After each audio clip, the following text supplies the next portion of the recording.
수요일까지 성탄절과 관련된 말씀을 살펴보도록 하겠습니다.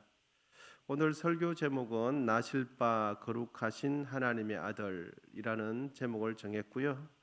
이 시간 우리가 같이 나누고자 하는 말씀은 본문을 통해서 예수 그리스도의 출생에 관한 측면에서 이 본문을 함께 살펴보기를 원합니다.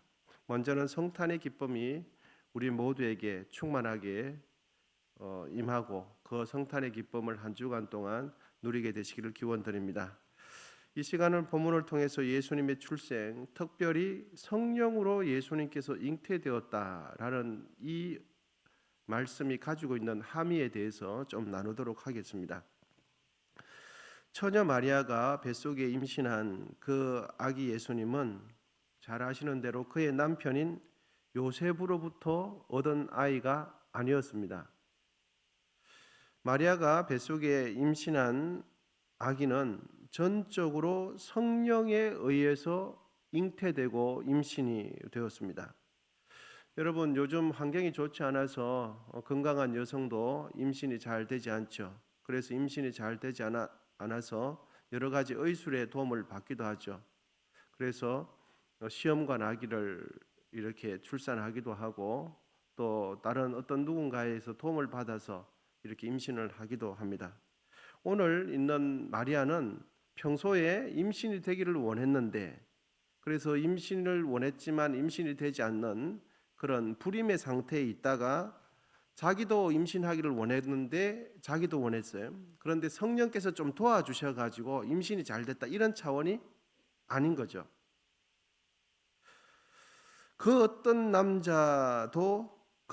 남자의 영향력도 조금도 없이 오직 성령에 의해서만 임신되었다 하는 것입니다. 이 말은 곧 마리아의 뱃속에 있는 아기는 죄의 영향력을 원천적으로 받지 않았다라는 뜻입니다. 성령에 의해서 임신되었다는 것은 원천적으로 사람의 원죄의 영향력을 전혀 받지 않았다, 이런 뜻이 됩니다. 이 말은 남자인 요셉의 영향을 받지 않았을 뿐만 아니라 누구의 영향도 안 받았을까요? 맞습니다. 마리아의 원죄의 영향력도 안 받았다는 뜻입니다. 우리는 보통 남자에 의해서 임신이 되어지기 때문에 남자의 영향력만 받지 않았다라고 생각되어지지만, 성령에 의해서 잉태되었다는 것은 마리아의 원죄의 영향력도 받지 않았다는 뜻이에요. 사람에 의해서 태어난 존재가 아니라는 측면에 의해서 성령에 의해서 잉태되었다, 이렇게 이해할 수 있겠습니다. 또한 성령에 잉태된 이 사건을 다른 말로 표현하면 형태는 다르지만 무의 상태에서 생명을 창조하시는 하나님의 창조 역사에 의해서 마리아가 임신되었다, 이렇게 말씀드릴 수 있겠습니다. 이 말을 오해하셔서 예수님도 그러면 하나님에 의해서 피조물 되었는가, 그런 뜻은 아닙니다. 예수님은 피조된 분이 아니세요. 그래서 신학자들이 이 예수님의 권원에 대해서 많은 수백 년 동안 논쟁을 해왔지만 예수님은 피조된 분이 아니에요. 제가 말씀드리고 싶은 것은 예수님께서 성부 하나님의 창조의 역사, 그러니까 피조되었다는 것이 아니라 전적으로 사람에 의해서 창조되지 않았다, 그런 측면에서 강조를 드리고 있는 것입니다. 태초에 천지가 창조될 때 성령의 능력으로 이 세상 만물이 무에서 유로 창조되었죠. 마리아가 임신하게 된 것도 전적으로 성령의 능력에서 의해서만 창조되었다라는 말씀입니다. 여러분, 2세기에 반기독교주의자 켈수스라는 사람이 이런 주장을 했습니다. 처녀 마리아는 게르만족의 한 군인으로부터 사생아를 낳았다. 게르만족이 민족이동을 할 때 그때 마리아가 실수를 해서 그 한 병사에 의해서 하룻밤을 자가지고 임신을 해가지고 아버지를 모를 뿐이지 남자여서 낳은 거 아닌가, 이런 터무니없는 이야기를 그 사람은 했습니다. 이런 생각은 순전히 인간적인 사고에 근거해서 하는 말이 되죠. 이렇듯 처녀로서 아기를 가진 마리아는 약혼자 남편에게도 요셉에게도 요셉이 천사의 현명을 받지 않았다면 요셉 역시도 자연스럽게 의구심을 살 수밖에 없는 것이 현실이었습니다. 인간의 지식과 인간의 인과론적인 사고에 사로잡히며 그런 관점으로 마리아를 보면 마리아는 100% 부정한 임신을 한 것이 되죠.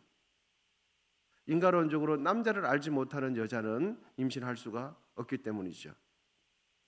그렇다면 오늘 본문에 예수님께서 성령에 의해서 잉태되었다라는 이러한 관점으로 봤을 때 예수님은 우리에게 어떤 의미가 있는가 하는 것입니다.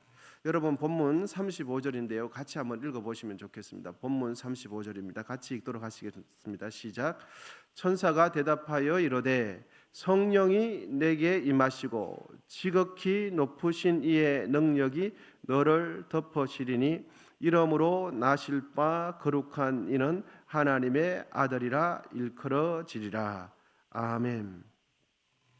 그러므로 우리가 예수님을 믿는다, 예수님을 믿는다고 했을 때 어떻게 예수님을 어떤 대상으로 믿어야 하는 것을 성령에 의해서 잉태되었다는 이것이 가르쳐 주는데요. 성령에 의해서 태어나신 분은 여러분 뭐가 없으십니까? 죄가 없으세요. 모든 사람은 태어날 때부터 아담의 후손이기 때문에 원죄가 있습니다. 자범죄를 짓지 않더라도 피 속에 DNA 속에 죄가 있는 거예요. 그걸 원죄다 그렇게 하시죠. 그런데 예수님은 사람에 의해서 태어나시지 않고 거룩하신 영에 의해서 태어났기 때문에 예수님은 뭐가 없으십니까? 죄가 없으세요. 그래서 본문 35절은 죄가 없으신 거룩하신 하나님의 아들임을 기록해 주고 있죠. 그래서 우리가 예수님을 믿을 때 어떻게 믿어야 되는가? 죄가 없으신 거룩하신 하나님의 아들로 믿으셔야 합니다. 확실하게 예수님은 죄가 없으세요. 그리고 하나님의 분명하신 아들로 믿어야 하는 것입니다. 그것이 성령에 의해서 태어나신 예수님의 첫 번째 의미가 될 수 있겠습니다. 두 번째, 성령에 의해서 태어나신 예수님은 우리에게 어떤 의미가 있는가? 둘째는요, 예수님은 죄가 없으시기 때문에 우리의 죄를 위해 대신 돌아가실 수 있는 유일하신 분이 예수님이 되세요. 여러분, 같은 죄인이 다른 사람의 죄를 위해서 대신 죽는 것은 하나님 앞에 의롭다함을 인정받을 수 없습니다. 같은 죄를 지은 사람이 내가 대신 목숨을 내어준다고 해서 그거는 의미가 없어요. 왜냐하니까 죄를 속할 수 있는 분은 죄가 없으신 사람이 죄 있는 사람에 의해서 대신 죽어줄 때 그때 하나님께서는 의롭다 인정해 주시죠. 성령으로 태어나신 예수님만이 하나님과 인간 사이에 가로막혀 있는 죄의 장벽을 허물 수 있다는 뜻입니다.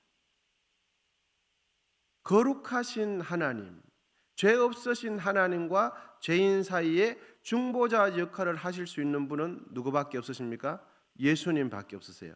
예수님이 왜 그 역할을 하실 수 있습니까? 죄가 없으시기 때문에. 그러면 예수님께서는 왜 죄가 없으십니까? 성령에 의해서 태어나셨기 때문에. 성령에 의해서 태어났다는 것은 남자의 원천적인 죄와 여자의 원천적인 죄와 전혀 영향을 받지 않았다라는 뜻입니다. 하나님과 화목할 수 있는 유일한 길은 성령으로 태어나신 예수 그리스도의 그 피공로밖에 의지하는 것밖에 없습니다. 죄 없으신 예수님은 우리의 죄를 위하여 십자가에 못 박혀 죽으셨을 뿐만 아니라 우리를 위하여 부활하셨습니다. 예수님을 믿는다는 것은 바로 이러한 사실을 믿는 걸 의미합니다. 단순히 나는 예수님을 믿습니다 라는 것은 단순히 교회를 한두 번 출석한다는 그런 의미가 아니겠죠.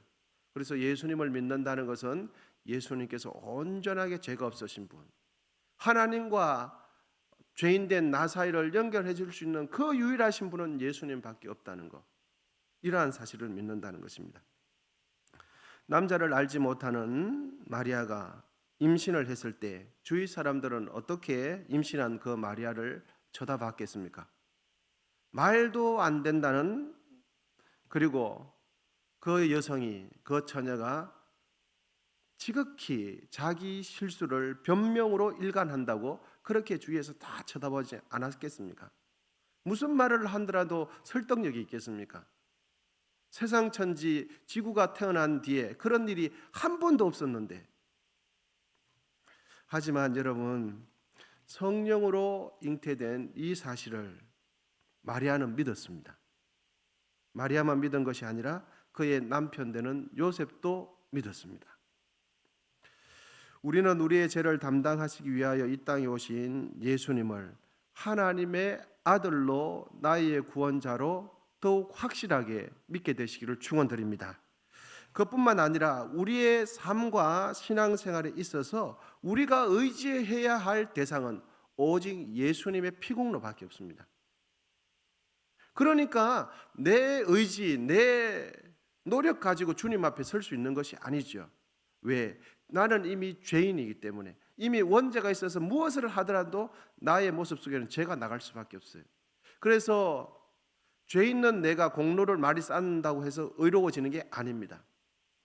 그래서 예수 그리스도 안에 있는 사람은 예수 그리스도 안에 있지 않는 사람은 아무리 많은 선을 해도 하나님 앞에 의롭다함을 인정받을 수가 없습니다. 그래서 천국은 선을 행한다고 갈 수 있는 것이 아니에요. 착한 일 많이 한다고 갈 수 있는 게 아니에요. 봉사 많이 한다고, 사회에 많은 공헌을 한다고 천국 갈 수 있는 것이 아니에요. 왜? 그것 가지고는 하나님 앞에 의롭다함을 받을 수 없기 때문입니다. 하나님 앞에 의롭사함을 받을 수 있는 유일한 길은 죄가 없어진 예수 그리스도의 그 공의, 그 피보혈을 의지하는 거예요. 예수 그리스도의 그 의로우심을 전가받을 때만이 내가 하나님 앞에 의로워질 수 있기 때문입니다. 여러분, 성탄절을 맞이하시면서 예수 그리스도의 그 탄생의 기쁨이 우리 가운데 충만하게 되시고 성령으로 잉태되신 그 예수님을 더욱 의지하게 되시기를 축원드립니다. 기도하시겠습니다. 하나님 아버지, 감사합니다. 성탄절 주간을 우리에게 허락해 주시고 또 성탄절이 얼마 남지 않았는데 예수 그리스도께서 이 땅에 오실 때에 전적인 성령의 능력에 의해서 태어나셨다는 것을 함께 나누었습니다. 아버지 하나님, 우리의 삶과 우리의 신앙생활에 있어서 전적으로 예수님만 의지할 수 있도록 도와주시옵소서. 이 시간 정성껏 애물 드린 귀한 손길 가운데 함께 하시고 언성에 속한 모든 분들의 가정과 생업의 터전 위에 함께하여 주시옵소서. 혼란한 이 나라의 정치를 붙들어 주시고 또 위험할 수 있는 이 나라의 안보도 붙들어 주시옵소서.